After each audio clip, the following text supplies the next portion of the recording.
US President Donald Trump has signed an executive order that imposes steep new tariffs on goods from Mexico, Canada and China. Canada responded hours later with retaliatory tariffs of its own. Tariffs don't cause inflation, they cause success. They cause big success. So we're going to have great success. There could be some temporary short-term disruption and people will understand it. I am announcing Canada will be responding to the U.S. trade action with 25% tariffs against $155 billion worth of American goods. The United States has imposed a series of steep tariffs on Canadian exports, including a 25% duty on general goods and a 10% tariff on energy products. This sudden escalation in trade restrictions has put immense pressure on Canadian industries, threatening economic stability and disrupting long-established supply chains between the two nations. Tariffs don't cause inflation, they cause success. They cause big success. So we're going to have great success. There could be some temporary short-term disruption and people will understand that. The American administration has justified these measures as necessary for protecting domestic industries and addressing broader concerns about economic competition. But the fallout has been severe. As we move forward, I'd like to ask you a quick favor to subscribe and like this video. It takes just a second and helps us so much. In response, Canada has taken decisive action, announcing retaliatory tariffs of 25% on $155 billion worth of American goods. Tonight, I am announcing Canada will be responding to the U.S. trade action with 25% tariffs against $155 billion worth of American goods. This will include immediate tariffs on $30 billion worth of goods as of Tuesday, followed by further tariffs on $125 billion worth of American products in 21 days' time to allow Canadian companies and supply chains to seek to find alternatives. These countermeasures are designed to send a clear message. Canada will not be pressured into an uneven trade relationship. The tariffs will be rolled out in two phases, with $30 billion worth of U.S. imports facing immediate levies starting Tuesday, followed by an additional $125 billion in 3 weeks. This gradual approach allows Canadian businesses time to adjust, seek alternative suppliers, and strengthen domestic production in key sectors. This escalating conflict raises broader concerns about the future of the U.S.-Mexico-Canada Agreement, the foundation of modern North American trade. If unresolved, this standoff could lead to long-term shifts in supply chains, a weakening of cross-border economic ties, and a broader cooling of diplomatic relations between two nations that have historically worked closely together. Our response will also be far-reaching and include everyday items such as American beer, wine, and bourbon, fruits and fruit juices, including orange juice, along with vegetables, perfume, clothing, and shoes. It'll include major consumer products like household appliances, furniture, and sports equipment, and materials like lumber and plastics, along with much, much more. Everyday consumer products are a key focus, with American beer, wine, and bourbon facing higher costs in the Canadian market. Given Canada's significant appetite for U.S. alcohol imports, these tariffs will be particularly noticeable to consumers, potentially prompting a shift toward domestically produced alternatives. Similarly, American-grown fruits and vegetables, along with fruit juices such as Florida orange juice, will be affected. This move encourages consumers to prioritize Canadian agricultural products while putting economic pressure on U.S. farmers, a group with substantial political influence. Additional items such as perfume, clothing, and shoes have also been included, ensuring that a broad cross-section of American exports faces higher costs when entering Canada. Beyond consumer goods, major household items will also be impacted, including appliances, furniture, and sports equipment. These are high-value imports that many Canadian households purchase regularly, making their inclusion in the tariff list particularly significant. By targeting these items, Canada increases the visibility of the trade dispute among everyday consumers, potentially amplifying domestic support for the government's response. Perhaps most notably, Canada's tariffs extend to critical industrial and material goods, including lumber, plastics, and other raw materials. These are foundational components of North American supply chains, and increased costs in these sectors could have ripple effects across multiple industries.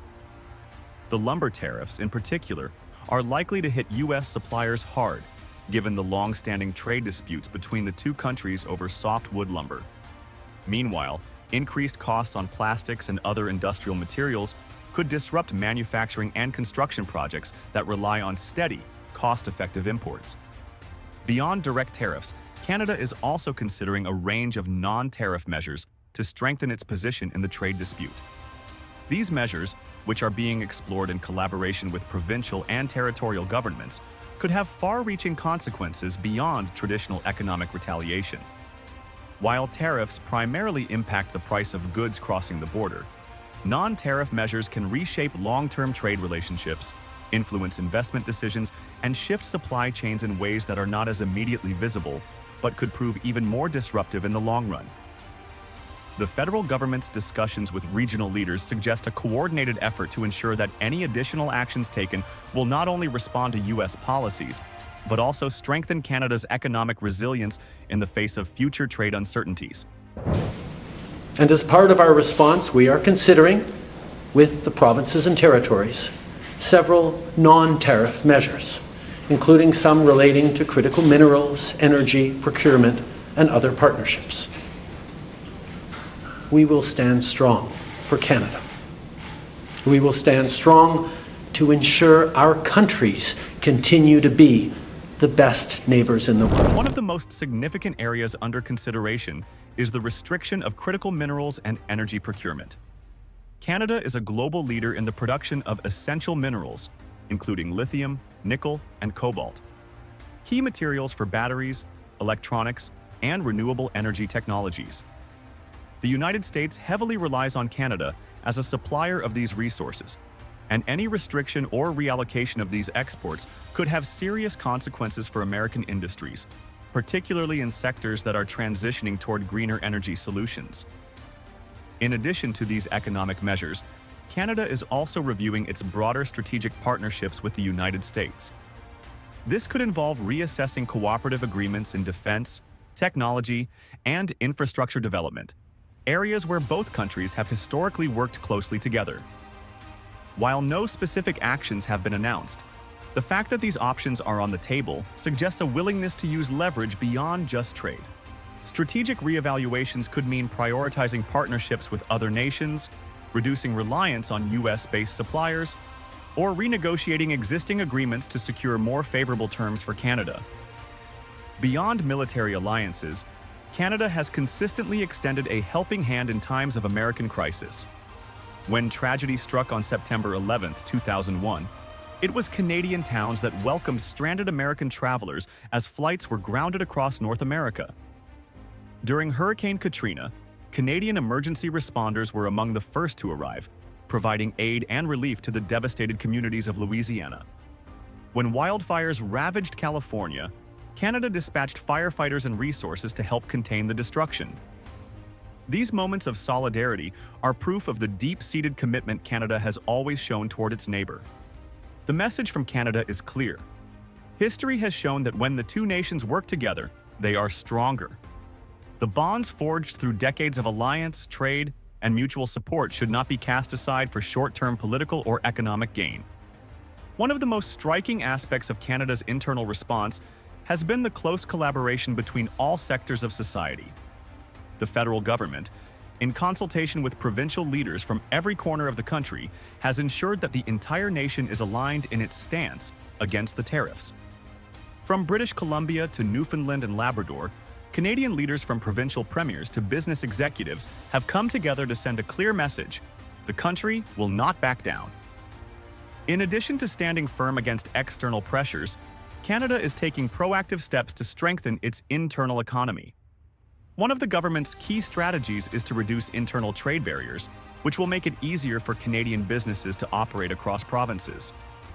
These internal trade barriers have often hindered the free movement of goods, services, and labor within the country, so addressing them will help create a more unified and efficient economy.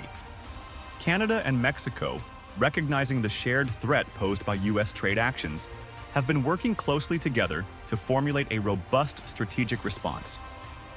This cooperation extends beyond mere dialogue. Both nations are actively collaborating to identify avenues of mutual benefit that can fortify their trade relations. By aligning their interests and finding common ground, Canada and Mexico are laying the foundation for a future that is less dependent on U.S. policy shifts.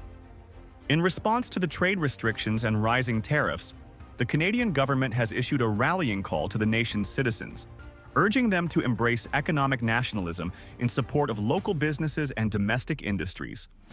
In a time of uncertainty, when external pressures challenge the stability of the economy, the government's message is clear.